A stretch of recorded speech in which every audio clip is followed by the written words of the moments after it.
So we're now looking at the latest version of PetPal. We made a whole bunch of improvements, and based on our previous discussions with you, Peter, we've added functionalities and we've added features. Not all of the features are working yet, but we're going to show you whatever features we have implemented so far. So we're going to start with the feeding mechanism. So let me explain to you the different. Parts. The button on the bottom left. Yeah, this guy. Is the PetPal points. This is basically the in-game economy that we have from now on. So this is right now, like, we've set the value to a really high value, so we can unlock all the features of the game without, like, to get 10,000 points, you probably need to play this game for, say, a month or so. But we've set this cheat on so we can unlock different features of the game. Click on the top, the health bar. Yes.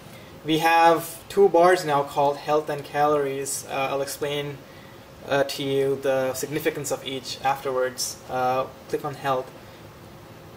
So when you click on health, you basically get the three attributes that we discussed will contribute to health. There's energy, there's happiness, and then there's fullness.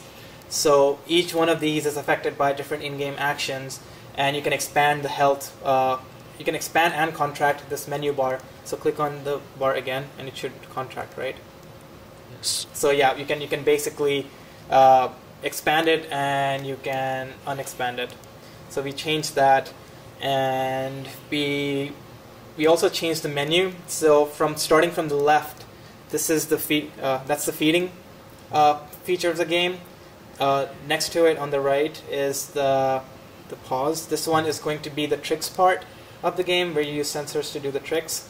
The third button would be the exercise feature of the game, and then flip the thing.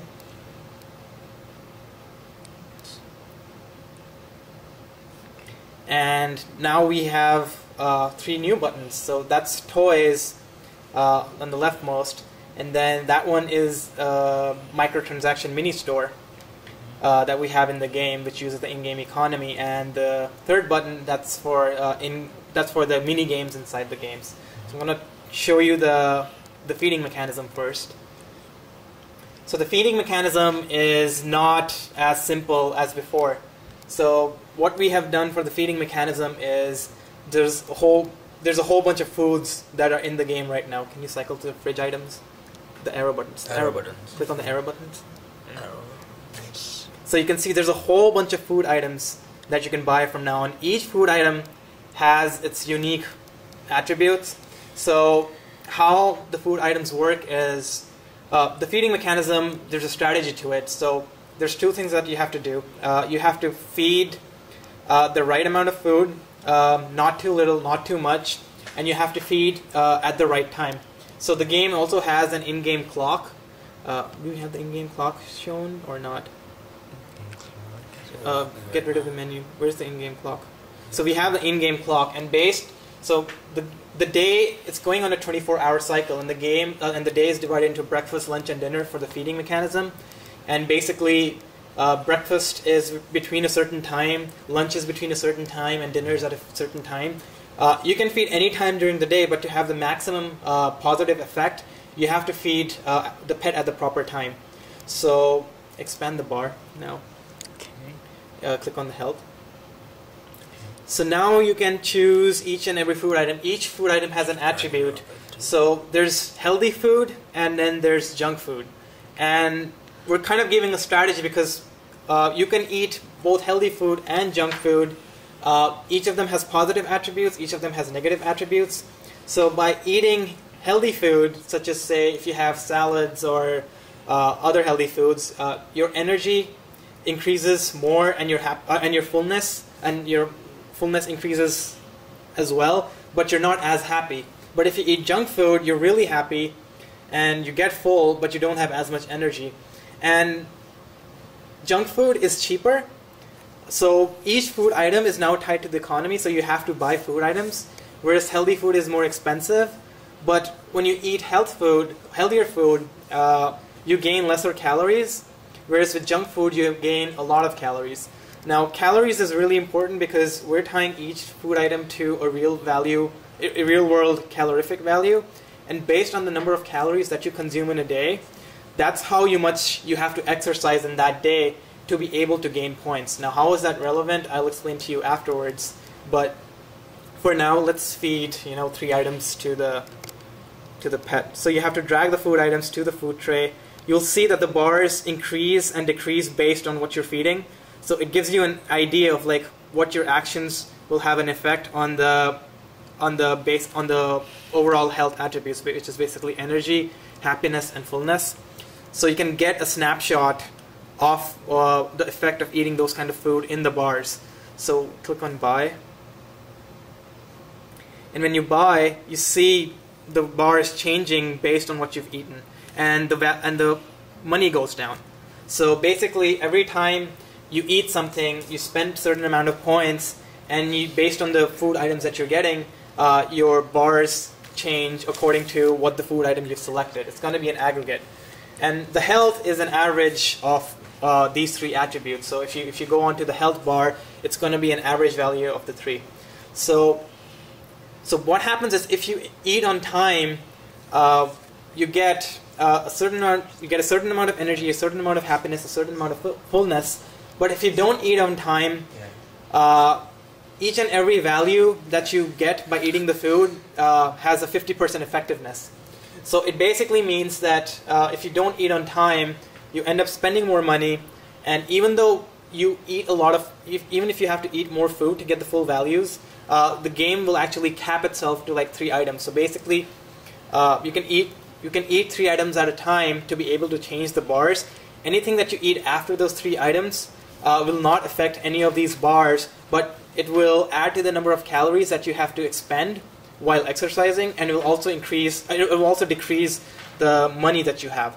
So basically, you're encouraged to eat a limited amount of items at a particular point of time. So if you don't eat the right amount of items, obviously the bars will not get affected, will not have a positive effect. And if you don't eat at the right time, then whatever you're eating has 50% effectiveness. So let's do the exercise. I'm going to explain the interface first. So this is our exercise feature. So on the top, you see the distance that the player or the dog has to run to finish his current daily exercise regimen. That bar is basically based upon what you ate during the day. So if you finish the exercise regimen from start to finish, then you will be rewarded. But if you don't, you can always come back and exercise later, as long as by the end of the day you finish your entire exercise regimen. So you have to finish your entire exercise regimen before the end of the day to be able to get any PetPal points. If you do not do so, what happens is when you start the next day, the unexercised calories from previous day, if you did not finish your previous exercise regimen, will be tagged onto the current day's calories that you gain. And basically you'll only get the points when you finish that day's regimen, as well as the extra calories that you added on. So what happens is if the player chooses to ignore to exercise for, like, say 3 or 4 days, you will have a lot of exercise that you need to do based on the calories that you've been accumulating over the few days, and you will not have any points, because the fastest way of earning points is by finishing your daily exercise regimen. So what happens is if you don't have any points, you cannot buy any food, hence the pet will not be fed, and basically the pet chooses to leave you. So that's why we wanted to tie an in-game economy. That's why we wanted to tie some kind of value, some kind of in-game economy to what you bought as food. Because without feeding your pet, basically, I mean, everything else is secondary. You know, the happiness and the cuddling and all those other activities that you do with the pet. But to feed the pet, you need to have money, and to get money, you need to exercise. And if you don't exercise, you don't have money, hence you can't feed the pet, and hence the pet runs away. So this feature is what we showed to Grant, Paul, and Miguel when they came to SIGGRAPH. We have the new sensor, which is with Vic. I'm going to show. And basically, right now, Vic is going to start walking, and you can see that the pet is also walking. Sometimes the animation. What is the animation? Okay. So right now Vic is walking, and you can see the bar on the top is decreasing based on... Oh, and Vic just stopped. Now he's going to start running. Can you start running? Yeah. So now he's actually running, and you can see the dog's also actually running. So I'm going to move the camera to Vic so you can see that he's running. Where are you, Vic? So Vic's running there. And I'm going to go back to the game itself. Stop. So stop, Vic, stop. Stop. And see, so you see the dog has stopped now. So let's have Vic exercise and finish the whole regimen for the day. Okay. The dog can also jump, so sometimes if there's a lot of spring in your step, it will detect the jumping part. Just run in one place. Just run in one place, so. Okay. So back. Wait, no. Okay. Let him finish, because he has to get the PetPal points. Okay. Does he jump or what?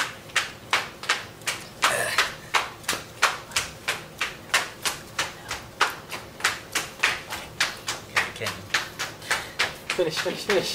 Sorry, Come on. we have to finish Exercise. it. So we can show you. Come on. Yeah, you can actually do some way. You need to run, not walk. Stop. I'm gonna see if the pet stops. Okay, excellent. So start running again. Okay, we're almost done. Not finished. Keep running. Daddy, Almost there. Almost there. Come on. Finish it. Almost there. Okay.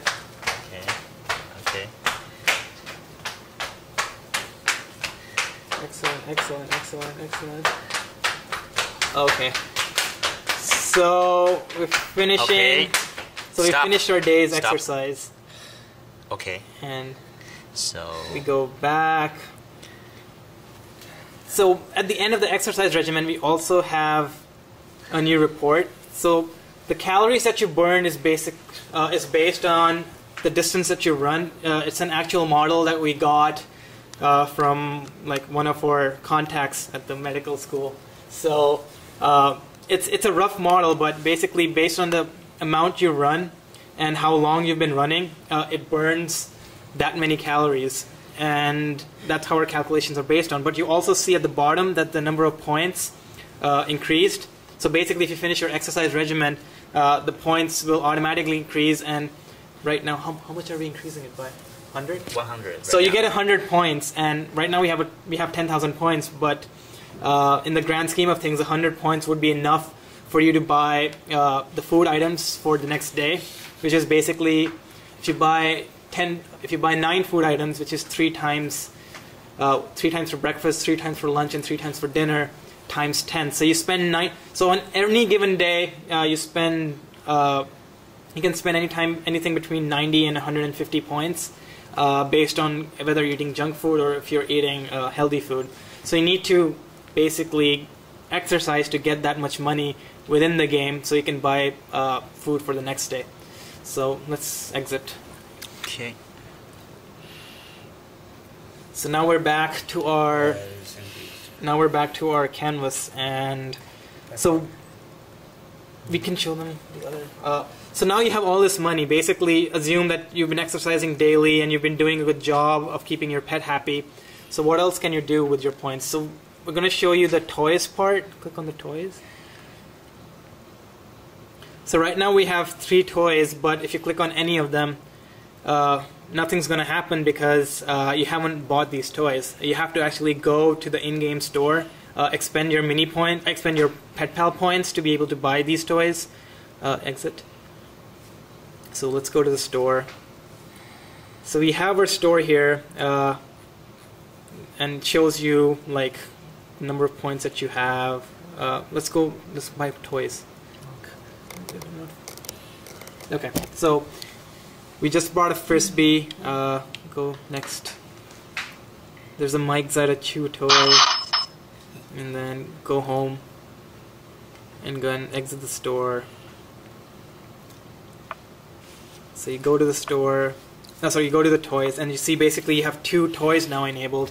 The third toy, you can buy it, but we haven't implemented the functionality yet. So each toy works differently. So basically, each toy has a different way of playing with it.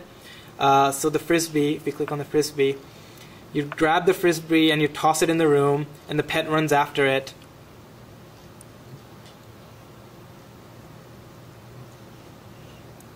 And it brings it back to you, and that increases its happiness. Throw it again.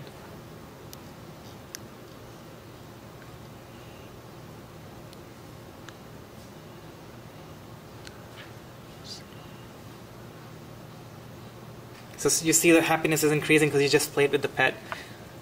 We have another toy. So toss the toy around, and the pet runs after it. And that's a chew toy, and happiness increases.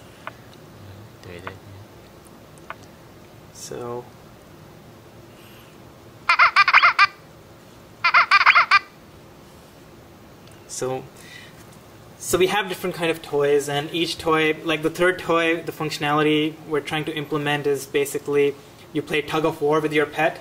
So the way it works is you're supposed to let your pet win the tug of war match. That way it will be happy, but if you win the tug of war match, then the pet is sad. So basically each toy has different ways of playing it, and some toys, based on the actions that you take, will have like a positive or a negative effect on the happiness, but we're still trying to implement that.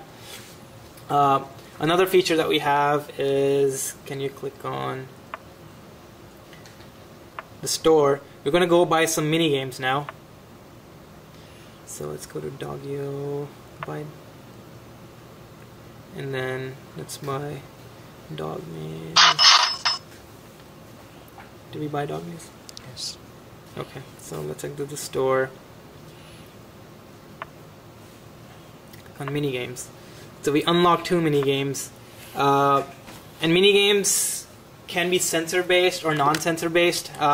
Each game will have an icon in the store telling you whether a sensor is needed for that game or not. These 2 games that we have created are sensor based. So the first game is Doggio. It's basically like Mario, except that you're the pet and you're supposed to physically run, and you're supposed to physically jump to get all the stars, and you're supposed to physically jump to avoid the obstacles. So it's basically Mario, but coupled with physical activity. So let's look at Doggio. So right now, Vic is starting to play the game. He has to jump to get the stars, and he's running, and he has. I cannot see the star. Oh yeah. Jump. Jump. I'll tell you. Jump. Yeah. Jump. Ah. Jump. Excellent. So you see, like, you have to literally run and you have to jump to be able to get as many points as possible. Jump. And you have like health. So basically, if you hit, are there obstacles in this? There should be. Oh, okay. Okay. Let's exit the game. Okay. So Yeah. back. Okay. So there's one game that you saw, and you have to. And it's very tiring even for us. And the other game that we have is also sensor-based. It's called Dog Labyrinth. Okay, so this is the other mini game. The dog is supposed to get from that point. That's fine. Gather all the bones and then head to the G, which is the goal, and you have to avoid the cats at the same time. And we're right now using the sensor, so we're basically tilting the sensor to affect the dog's motion. So if you tilt the sensor down, the dog goes down. If you tilt the sensor up, the dog goes up. And the same thing for left and right motions. And if you end up in the ditch, the dog falls in the ditch and he loses 1 life. And we're just going to show 1 level of the minigame. You can create a whole bunch of level packs to create a whole bunch of levels. Let's try to get to the goal. Excellent. Let's exit. And there we have it. So